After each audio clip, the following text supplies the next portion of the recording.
Who am I? Where do I come from? Why am I here? These three questions lie at the heart of every origin story, and today we're going to help you think through your origin story and why it matters for wherever you want to go. As a speaker, I often get asked to tell my story to groups. I spent years struggling to figure out what kind of story my life was telling. There were so many pieces to choose from, and I'd get overwhelmed trying to assemble them into something that was cohesive, let alone inspirational. And it wasn't until I crafted my origin story that I had a foundation where I could build everything else off of. And so today, we'll discover how everything from Star Wars to Joseph Campbell to the narrative metaphor can inspire you to define and craft your origin story. Welcome to the Live a Meaningful Story podcast, where we learn how to navigate life one film at a time. We are four friends with backgrounds in storytelling, filmmaking, teaching, and narrative therapy. Join us on our quest towards telling and living our stories more meaningfully. I'm Derrick Hatch. My name is Nick Natal. Hello, everybody. I'm Joseph Wilson. I'm Jason Lynn. It is official now. The All Things Narrative podcast has transformed into the Live a Meaningful Story podcast. So glad to have you guys here all the time now. It's going to feel nice and cozy, new spot. And then, comfortable. Well, this podcast is inspired by what we call in narrative therapy the narrative metaphor. So have you guys ever heard that term before? Yeah, when you say it. Yes. I do say it a lot. You. Yeah. So the most basic definition is that we make sense of our lives through stories. Okay. And there's three ways that we do this. So one is that we all have stories that we're telling about ourselves internally to ourselves, right? So as we experience life, there's a narrative that we're constructing. And that narrative is giving us purpose, meaning, identity, all those different things about who we are. The second type of story is the story that we tell to others. So are the stories that we tell ourselves congruent with the stories that we tell other people about our lives? And then the third one is, what are the stories that are told around us? The stories that are told to us, right? Stories in our culture, stories in history. And so this podcast is really about exploring how those three kinds of stories all come together. And so over the next 8 episodes, we're going to get a chance to dive into each of our stories through conversations around films that are very meaningful to us. Yeah. Because we're going to talk about this idea of our origin story here and how every single one of us, although we might not think of it like that, we all have an origin story about how did we become who we are, where did we come from, and why are we here? What is our why for living? I was told that I was born on Friday the 13th. When I was born, it was dark and it was still storming and raining. I was like, oh, that's a great little... Very dramatic. Yeah, that's a good dramatic thing for my life. That kind of sums up everything. Wow. Yeah, it is interesting. And was that somebody that would tell you that? Oh, no, it was my frequently? parents. And that's almost like a fourth kind, right? Is what are the stories that other people are telling about you? And how do those affect your story? So for me, for these first 2 episodes, I want to talk about a set of stories that's always been near and dear to my heart. And that is the original Star Wars trilogy. And I thought this would be a fitting start because the first episode of the All Things Narrative podcast that ever had the 4 of us together was Star Wars. Was why we love Star Wars. Yeah. Wow. And that's the whole reason why Nick is even here. Yeah, it's true. Because he dared Derrick is about to tell disagree. his origin story of the Last Jedi being the... No. And that's fair. You just haven't accepted that part of the story yet. I just need to give it more time. Well, I think the thing that struck me when you told me that was that was your first Star Wars film. Yeah. And I was like, what? Yeah. Why? Why the last? So God could create this right now. It all comes perfect. back around. God Nothing gets wasted in a good story. No, that's it right there. I'm here for you, Derrick. Yeah. Well, I didn't want that to be true for my daughter. So on New Year's Eve, I said, I think it's time, Addie, for you to watch Star Wars. And so everybody asked, what are you going to start with? I'm like, A New Hope, duh. Does anybody disagree? And it was funny because some people were like, oh, are you going to start from chronologically with Phantom? I'm like, God, no. She'll never want to watch a Star Wars movie again if I start with Phantom Menace. Mm-hmm. Yes. Start with Rogue One. Get it? For a 6-year-old, for a That's the 6-year-old handle. Rogue One. Yeah, set the tone. Yeah, Yeah. this is Star Wars. Girl. It was a really beautiful moment though on New Year's Eve to stay up late with her to get to watch Star Wars. She had a million questions. And it's funny because now, like on Letterboxd, I rate everything, and she sees my Letterboxd, and so she turns to me when it's over, and she's like, "That's a 3.5, 3.5 out of 5 stars." You cannot influence your kids on The Last Jedi. Let them rate that movie themselves. Oh gosh, no. But you see, when I was a kid, I wanted to create a world as rich as Star Wars. You know, I had all the figures. I was into the lore and the mythology, and they were probably my favorite films from childhood. They were the ones that I remember just being so excited to watch and getting to act out, and it just inspired me to be creative. And it's where I think I could trace my passion for storytelling back to, because I just remember being so caught up in these 3 films and the story they were telling. And I was like, I didn't know stories and movies could be this good. Yeah. And so I'm going to read a synopsis here for anyone, if you have never seen the original Star Wars.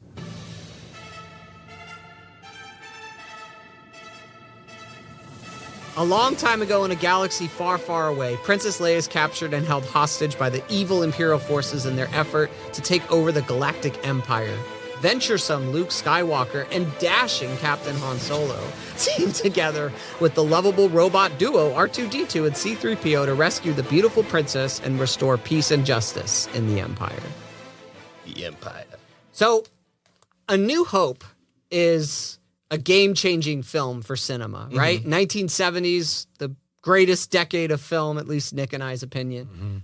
And it comes along in this time when a lot of films are a lot more darker, bleaker explorations of humanity. And Star Wars, George Lucas comes along and says, I want to tell something that's very mythic. Yeah. Space opera is the word that he uses a lot to describe it. And that documentary, Empire of Dreams, if you've never seen it, it's on Disney Plus. It is. And that's almost as fascinating as the actual story of Star Wars is the story of how it was made and how it came together, because he wanted to craft a story and create these films that pulled together all these different elements of ancient mythic storytelling and put them together in one place for the modern day. And I resonate and connect so much with that, because I feel like with All Things Narrative as a company, that's what I'm trying to do, is pull all these different elements of storytelling from Joseph Campbell to Donald Miller to Jordan Peterson to films to narrative therapy, right? Putting all these things together and letting them sit side by side.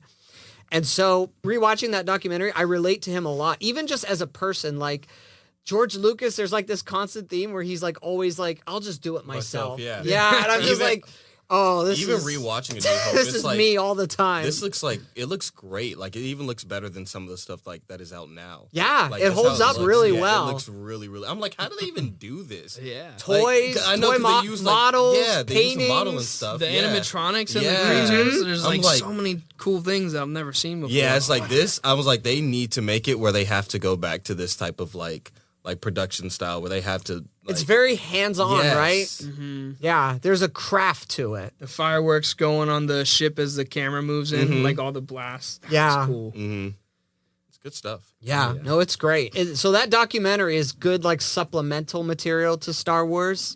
And I love that George Lucas had a story that he knew he wanted to tell, and that shaped how he lived his life. Yeah. The choices that he made, the people that he surrounded himself with. And there's definitely a connection that you see between the story that he wants to tell and what it means to live out a great story. And I mean, it's so closely together. I mean, he named the title character after himself, Luke Skywalker. Did you just realize that? Hikey though, I'm just now realizing it too. Like, oh Yeah. So he's putting himself in the narrative, right? Yeah. He really is connected to it on a deep level, which is why he fought so hard to get it made the way that he did. And he was willing to do whatever he could to do that. And it's like the hybrid of independent filmmaking and playing within that like larger corporate Hollywood structure. Yeah. So yeah, anything like stand out to you guys at all about his story, about how it all came together? Just looking at how you connected to it, like understanding how you are, Derrick. You see a lot of me in there. Yeah, I'm like, it's the, I know what's the story I want to tell, and I'm going to actually like drive and do it. And you can try to say it's not going to work, but I'm going to prove you wrong. Which is actually, and he made like his movies, and he was able to make more of his own movies and establish his own little universe. Yeah. Like that's pretty wild. And then it became what it is now. Yeah. It's not as good without him though. But, I mean, we won't even talk about that. I agree, but But I actually see a lot of him in you too, Joe. Yeah, I think the world building. Yeah. Because I feel like with mine kind of borrows from some elements. Yeah. But his was his like whole entirely own thing. Right. Which I'm just like, that's like... Well, but that's the interesting thing is his stuff is borrowing things too. Like, have you guys ever seen Flash Gordon? No. Like those old serials or Heard of even the it. I've remake, heard of it, right? Yeah, I've heard of it. Yeah, that, when you watch Flash Gordon, you're like, this is Star Wars everywhere. Okay. If you watch like Seven Samurai or a lot of like his films, and you see like those old Japanese like samurai films, that's all Star Wars. Old Westerns is very like definitely borrowing like from like with the Westerns and cantina stuff. Yeah. scene and all that stuff. Yeah. Like there is so much he's borrowing. Yeah.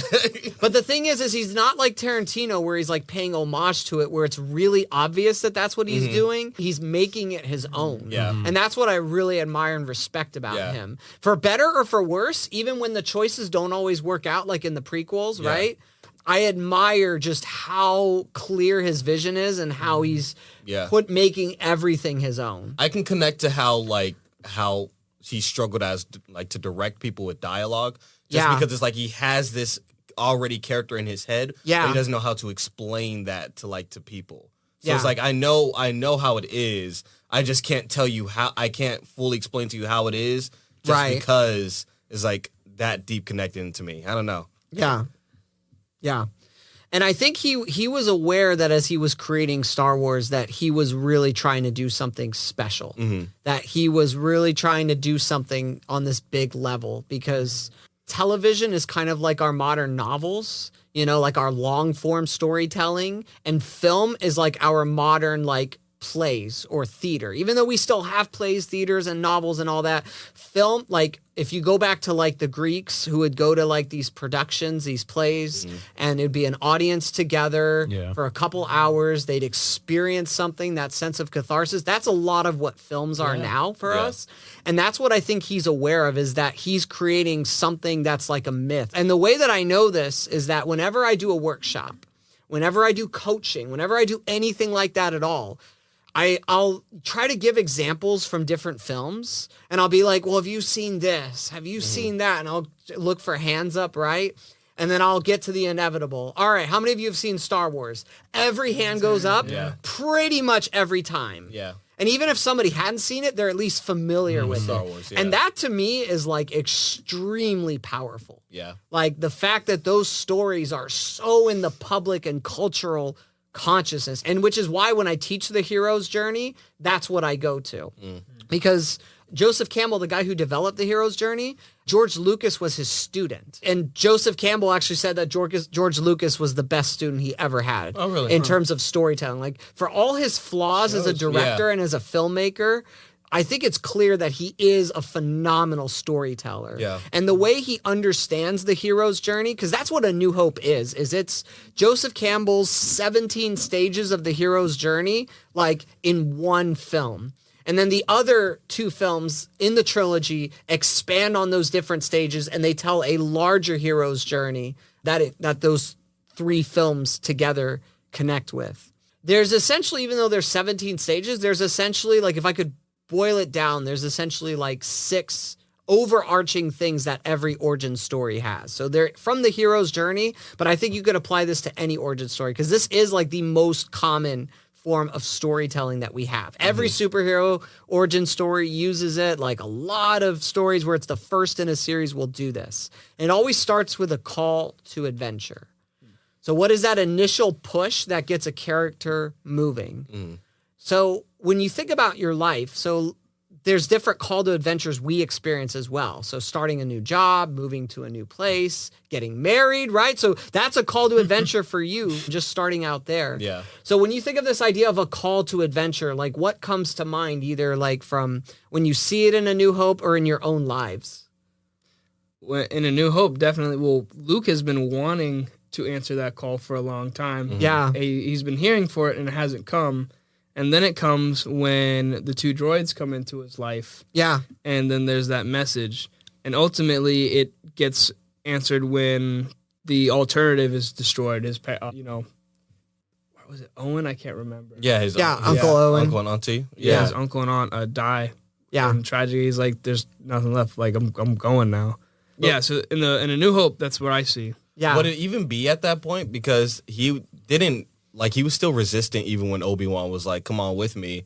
Like, my parents, I gotta go back to my farm and my uncle and stuff like that. Mm-hmm. And then when he got back, they're dead. He's like, well, I mean, I guess. Well, it's funny that you say that because that's actually part of it too. Okay. It's called the refusal of the call. Yeah. So it's when you get called to it and you doubt, right? You doubt yourself. You're like, I don't know if I could really do it. And then there's usually something that pushes you, right? And that's the push for him. The push is death. Yeah, usually death is, yes. Yeah, it is a push. Death is usually the push. That's a push in our lives too sometimes. Yeah. Yeah.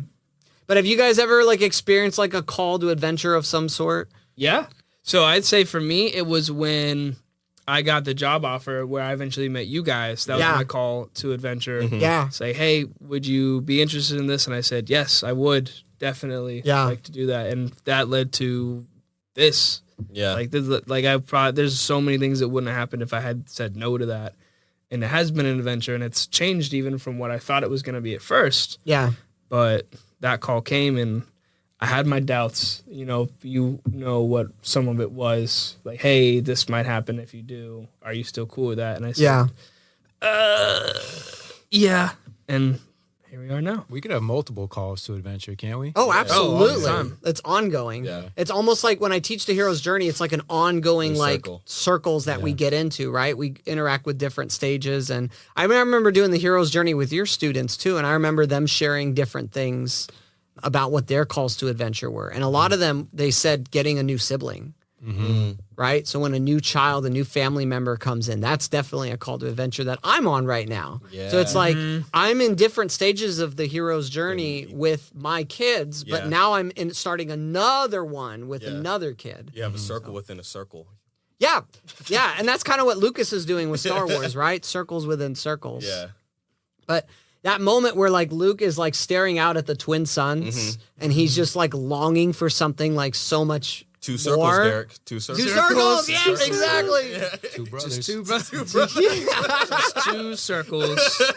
2 circles. Yeah. That's it for me. Like that I had that longing, especially when I started getting into like high school and college. I had that longing for some sort of adventure. Yeah. And in different ways I found it. Moving to Florida was definitely a call to adventure. That's the same. Right, Joe? Yeah, that's the same. Yeah, from Cali. Yeah. From the recent, like besides the recent call to adventure of being married and things like that. Yeah. Also, it's funny enough, Jason was just at my place and he saw that call of adventure. Like, I want to go get some cookies. And I was like, babe, I'm about to go ahead and go get some cookies. He was like, no, I don't think you should. And I'm like, Jason, I can't go ahead. I can't go get cookies anymore. He was like, oh, look at you. Yeah, conversation. Can't just go get cookies. Yeah. But no, but the New Republic. Literally. But I would say like the other one would be moving out here to Florida. But that was more kind of a forced adventure. A forced? Yeah, pushed adventure. I can't say it exactly on the podcast, but I can tell you guys after. But Mom definitely pushed me to come to Florida. I remember the story. Yeah. So it was still a call to adventure, but good choice, Miss Senior. It was a good choice. Yeah. I'm here now. Look, I'm married out here. It's a good life. Doing podcasts out here, forcing kids to do stuff.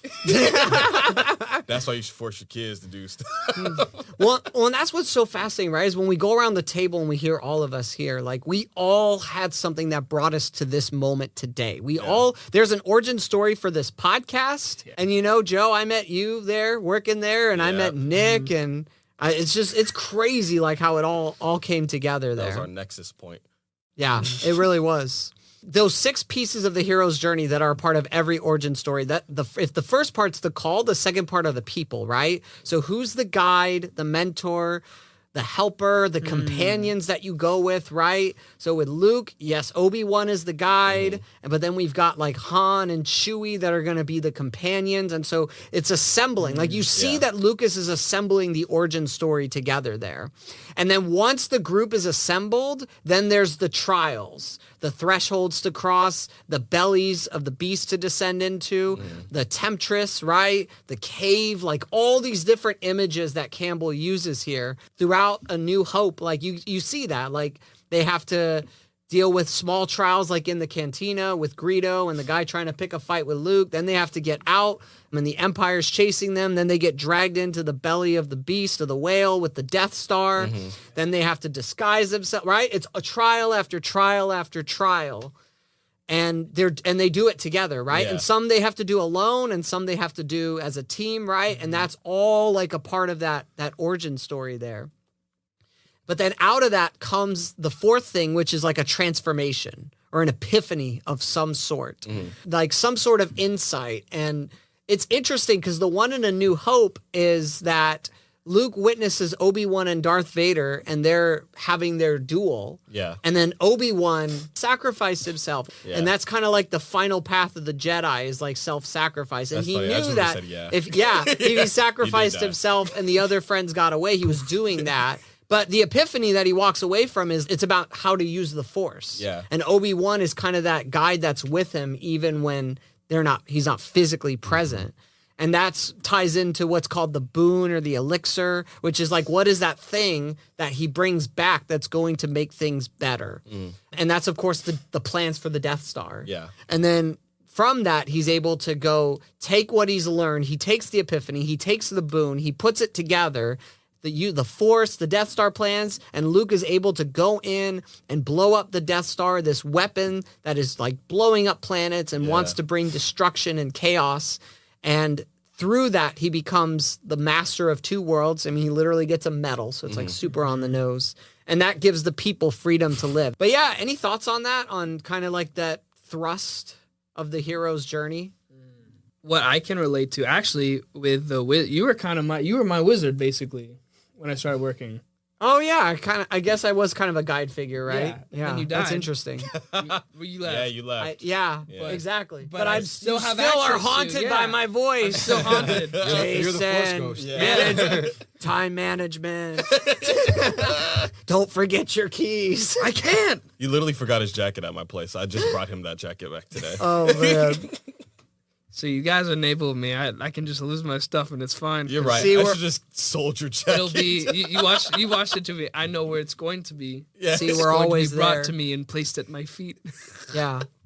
But no, yeah, you were basically my my guide, my mentor at the time in a new place.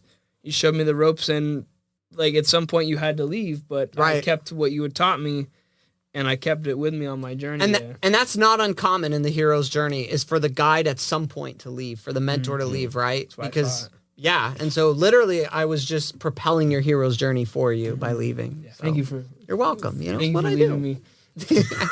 No, I can relate to like when Luke is like at his like lowest point pretty Uh-huh. much at the start of like his journey, because I can relate to that part. Like Yeah. feeling like this new journey is going to be so hard, but just understanding and learning the new aspect of where I'm going. Yeah.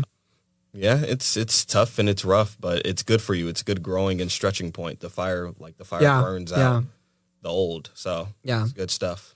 And when I think about my origin story, I tell it a lot. It's probably the most common story that I tell. And I have like a 5-minute version of it, a 1-minute version. I try to help people like learn how to tell different versions of their story. And so when I tell my story, my origin story, my call to adventure is essentially that I grew up loving all these different kinds of stories, right, in films and books. And I was a story addict as a kid. I loved it. But there was one story that I absolutely couldn't stand, that I didn't like. You guys know what it was? No. So It's my story. Oh. It's my story. Derrick was spitting bars. Yeah, and usually the room gets really quiet when I share that, you know? And the thing is like I saw these great meaningful stories and I didn't feel like mine really mattered that much, if at all. But I wanted it to. Yeah. Because I knew that these stories were meaningful. And I always had this like perception of seeing my life as a story, right? But, you know, when I was like, especially like in middle school and early high school, I was bullied a lot and just really depressed. And I was getting into relationships and I'd pour my heart out with girls and think, you know, and just really try to be all in and just get my heart broken and would just go through these different cycles. And I not only did it make me depressed, but it actually made me very suicidal because I already was struggling with if my life had any meaning. And then if I lost a friend or a girlfriend or something happened or I was mocked for being, you know, a little drummer boy or whatever it was. And the thing is like I always tried to hold it in and navigate it alone. Yeah. And I'd have to try to find ways to release it. And some of those ways were not very healthy. When people find out that I was like that, they'd be shocked. They'd like, I didn't know you like struggled with a lot of that stuff. Even my own parents, it was hard for them to learn that because I hid it, you know, and I really tried navigating it alone. And that was like the challenge is I knew there was something better. I had to fight to have the desire to want to keep going. God was my guide. Like God really was the one that I confided in about these things and opened up to first before any person. And God really started shifting my perspective on everything. When I was 16, I got in a really traumatic car accident. My car was totaled. And I don't know how I got out of the car completely unscathed. I'll actually, in the next episode, I'll go into more detail on it. But it caused me to engage everything in life with a greater sense of purpose. Yeah. And stories were no longer forms of escape trying to numb me from the feeling of inadequacy with my own story, but they actually became a means of empowerment of how I could live my story better. They were inspirational. And I wondered that if I had a story that could do it, and it just started with me sharing it with people and people realizing like, wow, I struggle with that too. Or wow, like I didn't know. And I resonate so much. And the connection that was happening through that. Not only did it make me stronger, but it also was inspiring other people to share their stories. And so I wanted to create a space where people could tell those stories. That was like my epiphany there, right? Yeah. My epiphany, my transformation was like, oh my gosh, like I actually do have a story that's worth it. It's worth telling. It's worth living. And when I go out there and do it, people actually get inspired to tell. And it's like a chain effect. It's a domino effect there. And not only would it make me stronger, but people would come out and find healing as they told their stories. And so whatever job, whatever I've done in my career, I've always wanted to make space for people to tell their stories in whatever avenue it is. And so that's ultimately why I created All Things Narrative, because I believe that everyone has a story worth telling, worth living, and that All Things Narrative can be that guide. We can act as the guide in their hero's journey and being able to help them to tell and live their story more meaningfully. So yeah, any thoughts on that? Or I was even thinking, oh, no, go ahead. I was going to say I'd relate to that hero's journey way more than Star Wars or Luke Skywalker. Like that is so fantastical that I don't think I connect so much to that story. Even the movie that I'm going to talk about next is like the complete opposite. The hero's journey, that adventure is just very different from the adventure that you had to go on and the adventure that I had to go on also. So I just relate to that way more. Well, and it's interesting, right? Because that hero's journey, it's the same kind of story, but it's told in completely different ways. And when we get to the next episode, you're right. For me, Empire and Return of the Jedi those are actually the stories I more personally connect with. And I'll go into detail of what I connect with in those stories. But yeah, I mean, I appreciate you sharing that because I was even going to say that's what's beautiful. The hero's journey can apply in so many different ways. Yeah, no, I was even going to say, I feel like all of us, I can speak for all of us at this table, that like we can share that connection of feeling like our story didn't matter, or some part of our lives, like our story didn't matter to us. But us understanding that, our story is the best story to us technically. Well, and that's the thing. That's what I relate to with Luke in A New Hope, is that Luke was just on the farm. He knew there was something out there, but he didn't know what it was. And it wasn't until something pushed him, right? So we talked about death as sometimes that brush. For me, it wasn't. Well, I will talk about next episode that there was a specific death that led to this. But it was also the recognition of my own mortality, right? At 16, that I could die. I could lose it all at any moment.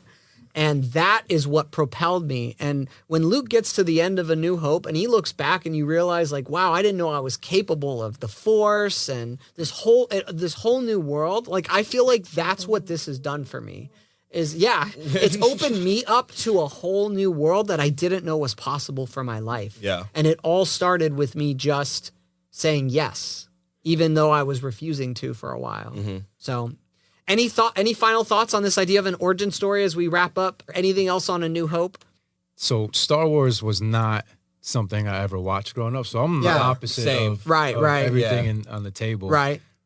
No jokes here, but The Last Jedi was my first. So the tradition of Star Wars and all of that cultural energy was never instilled in me. Yeah. So I'm kind of like on the outside of it where you're like anchored in this tradition. Right. I guess that's part of your origin story. That tradition is very important, especially when it comes to the mythology of Star Wars and films in general. Yeah, I mean, that particular one is absolutely. And even this idea of like a new hope. What is it like for hope to be birthed in us and to be rebirthed, right? Because Luke hasn't taken a journey yet. But it's interesting because the hope that's birthed in him is actually making hope possible for the people around him that he doesn't even know yet, right? Like, he has no idea that by him going on this journey, it's actually going to play into a larger story of what's going on between the rebellion and the empire, right? And as we'll see in the next episode and the next films, with his own father. And so that, to me, is what I started waking up to. Was that my story was actually going to propel changes in other people's stories. And it was going to birth a hope in them that neither I or they could have foreseen. And so that's why those stories are so important to me. But it's interesting because A New Hope is a tradition, and then the next two films actually subvert the tradition in a certain way. So it's both. Like, I hold the tradition and I hold the subversion. I hold them together. Just to recap, if you are interested in learning to tell your origin story, here are what I think are the 6 essential pieces based on the hero's journey. Number 1, origin stories have a call to adventure, explains where we come from, and that gives context as we move away from there into the unknown. Number 2, who are the people involved? The companions, the guides, mentors. Number 3 are the trials, crossing the thresholds, the belly of the whale, temptations, all these different things that we face along the way. And sometimes we face them alone, and sometimes we face them with these companions. Number 4 is the epiphany, the aha moment, the apotheosis. What is that thing that is transforming and changing us because of the journey that we are on? Number 5 is the boon, the elixir. What is it that we are bringing back that's of value? So in other words, based on our transformation, how are we going to begin a journey towards transforming others? And that's where the last part of it is. Take that thing that we've learned from our origin story, and now we're ready to give it away to other people. If you want to know how to craft your origin story and communicate it effectively, then consider my Storytelling for Speakers program. It can be done either as a group workshop or one-on-one coaching. And you can learn how to tell your story in a powerful and concise way, whether it be in 5 minutes, 1 minute, or even like in a conversation like what we're having here. Now, all you have to do if you want to learn more about Storytelling for Speakers is visit allthingsnarrative.com. I'll put a link in the show notes in the description, and you can learn more about that program, or you could sign up for a free consultation, and we'll sit down and begin to figure out how to craft your origin story. So thank you guys so much for joining us on the Live a Meaningful Story podcast. And on our next episode, we'll dive deeper into my story, the rest of the Star Wars trilogy, and the search for meaning. Hope you'll join us for that. listening to the Live a Meaningful Story podcast, produced by All Things Narrative. If you'd like to learn more about our coaching, workshops, events, please check out allthingsnarrative.com. You can also follow us on Instagram, Facebook, and YouTube at All Things Narrative. If you enjoyed this episode, please consider subscribing and leaving us a 5-star review on Apple Podcasts, and tune in next time as we continue exploring the stories we love and the stories we live. Take care.